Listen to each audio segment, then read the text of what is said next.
And it's been, to say the least, around the country, a crazy year for all sports, and particularly for high school athletes, and we all feel for them.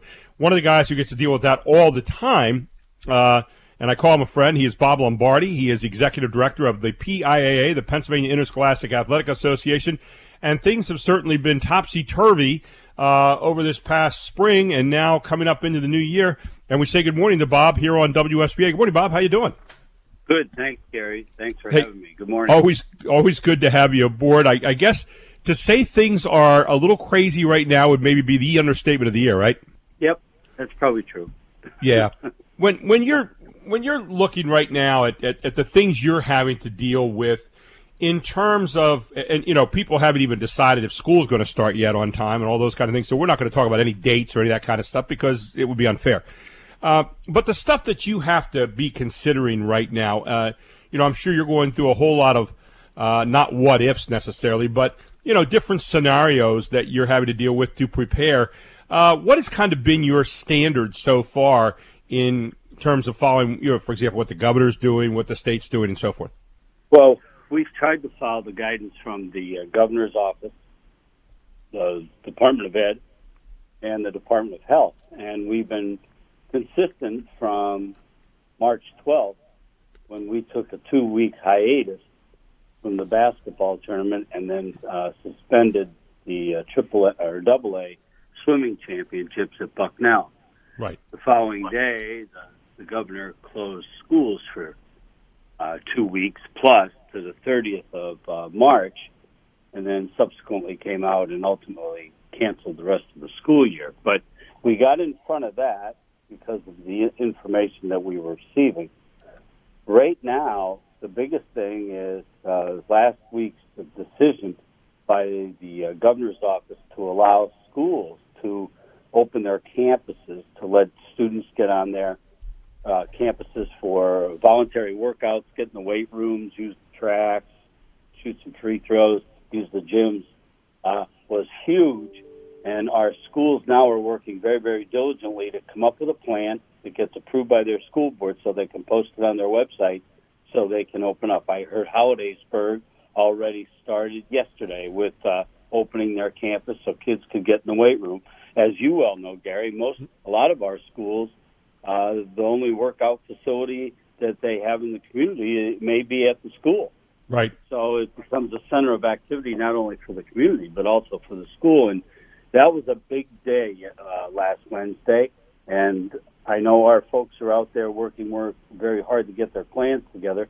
We tried to give them a heads up when we got some intel on that the previous Friday. So we heard the governor might come out next week with something. So we put something out to all the schools individually as well as press releases and media coverage to say, hey, if you're not thinking about this, maybe you should start pretty quick here. And we gave them some links to copy or follow as templates. And I know the Department of Ed is working very hard for another more expansive template so people could pick and choose some items from that to meet their needs. So that's what's happening right now. Now, for people who want to check out what the PIAA is doing, you can go to PIAA.org and see a number of the things up there that Bob is talking about.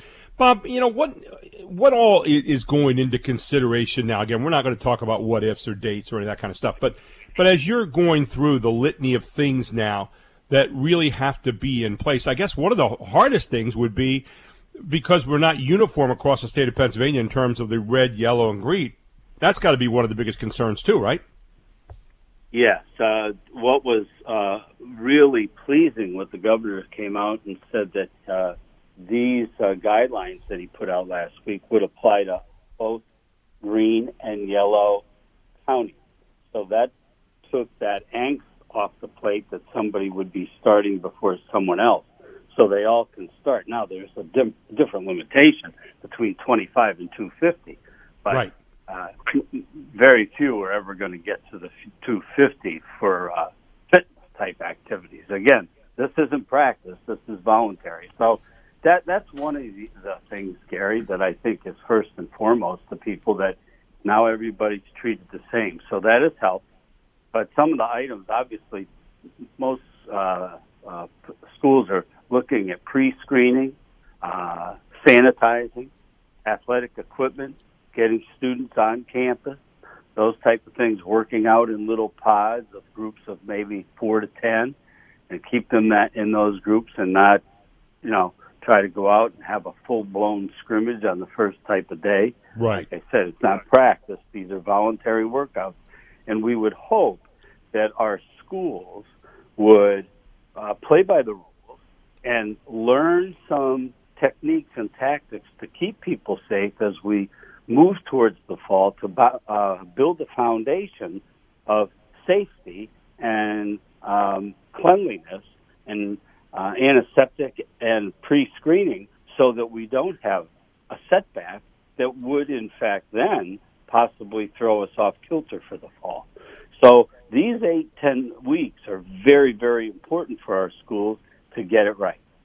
And, of course, it's different than the situation you faced in the spring, where it was, okay, do we continue on? If so, what kind of crowds? Where can we go? What should we do? Those it's a lot different now when you're starting up. So you're kind of laying a new groundwork, so to speak. Isn't that a fair thing to say? Yeah, it is. It is, and that's what we're trying to encourage our people to do, to develop a good foundation and a good plan for their community. And we got some time here. They can have a few little trial and errors on, because sometimes, and you've seen it yourself, whether it be going to the grocery store or going to another, maybe even a pickup for food or outdoor or indoor dining, depending upon where you live, people started off quite strict, and they should, because you want to make sure that people are safe. That's the first priority. And then as you go through it a little bit, you say, well, maybe we could tweak this and relax this a little bit. Maybe we can tweak this and relax that a little bit. And they do that, and they've done that like you've seen in the grocery stores and the restaurants, as I said.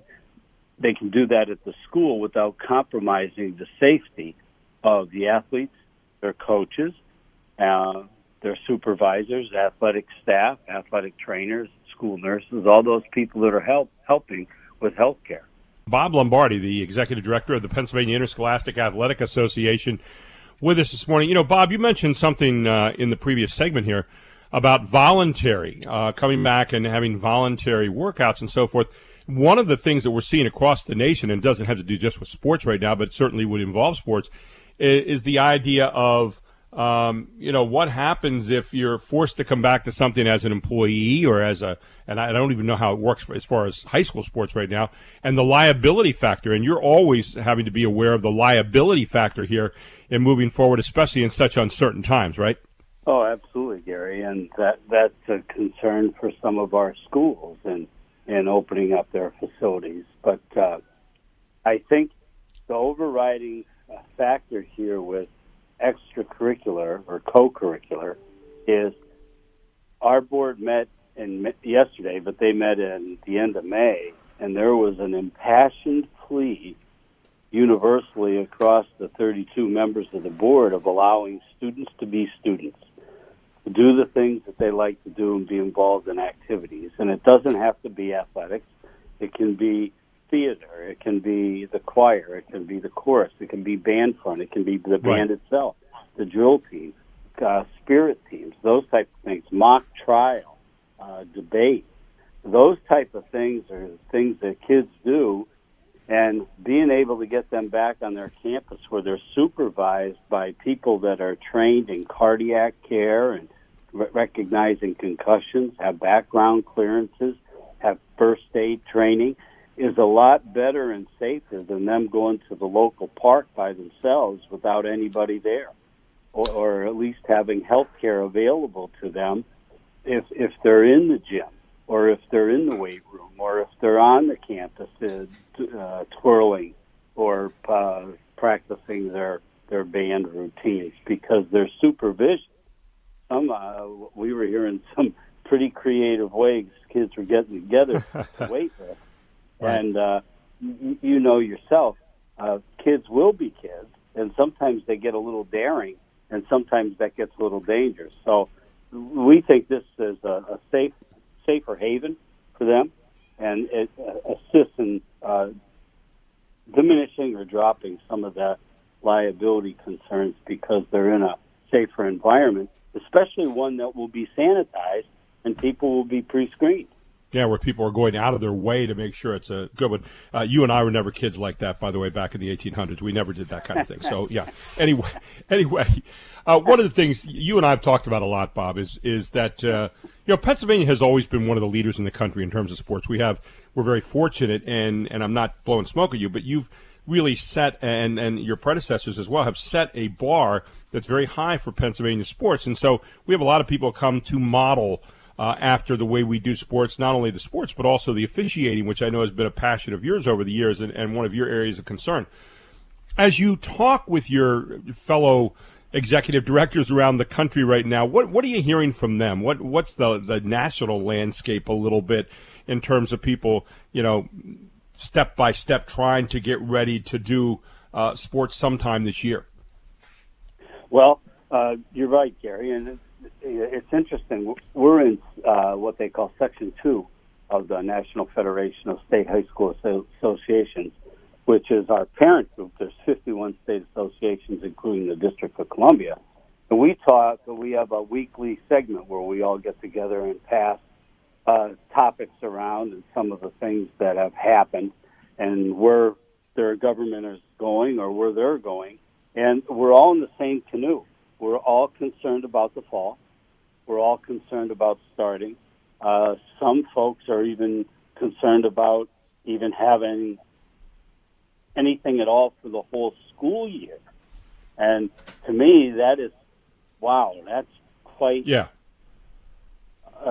a blow to think about that here only in the second week of June, third week of June, that they're thinking about cashing it in until you start in 2021.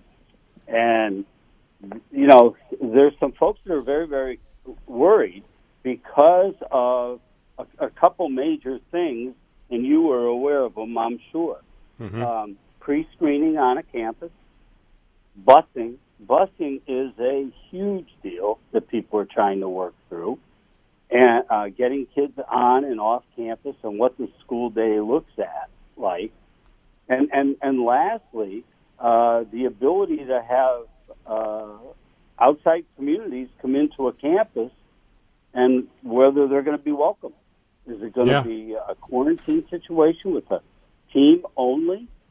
Is it going to be something different where there's limited outside people, parents and families only, or friends and families only? Or is it expanded where, since a lot of our facilities are pretty good size and some of our crowds during the regular season aren't that big, can people socially distance safely? So there are things that are being discussed not only here but all across the country. And it's kind of interesting where a state like West Virginia, the governor is a very accomplished girls basketball coach who was playing in the final this year when they had to shut down. Oh, my. And I think the head of another branch of the government there is a wrestling coach. So they have some real involved folks there. Yeah. But we're all facing, I think I kind of summarize what we're all looking at. And, some states just don't have the outbreak right. that others do. North Dakota has had some things. Now, I know they've had a situation with a meatpacking place, but outside of that, they've had very little. The guy from Idaho weighed in, and he said, we don't have a whole lot here. So, it's a hodgepodge, but then you turn around and you have New York State even though New York City is not part of their association, you right. still have the residual of it, and New Jersey, and then you go to Florida, amazing stuff. I mean, well, I guess really different. I guess the way we end it today, in order of giving people all the same information, go to PIAA.org. Keep your eye on the news, and as we put on schedules every now and then for playoffs, to be determined, right? TBD. Be determined. And we'll be talking more about that. Bob, appreciate you taking the time this morning to kind of navigate through the shoals so far, and we'll check in with you again later on as things become a little bit more definite down the line. But we really appreciate all you're doing right now, and thank you for making PIAA one of the beacons here in the state, in not only our state but around the country for high school athletics. Really appreciate all you do. Thank you very much. Thanks, Gary, and hit them straight today.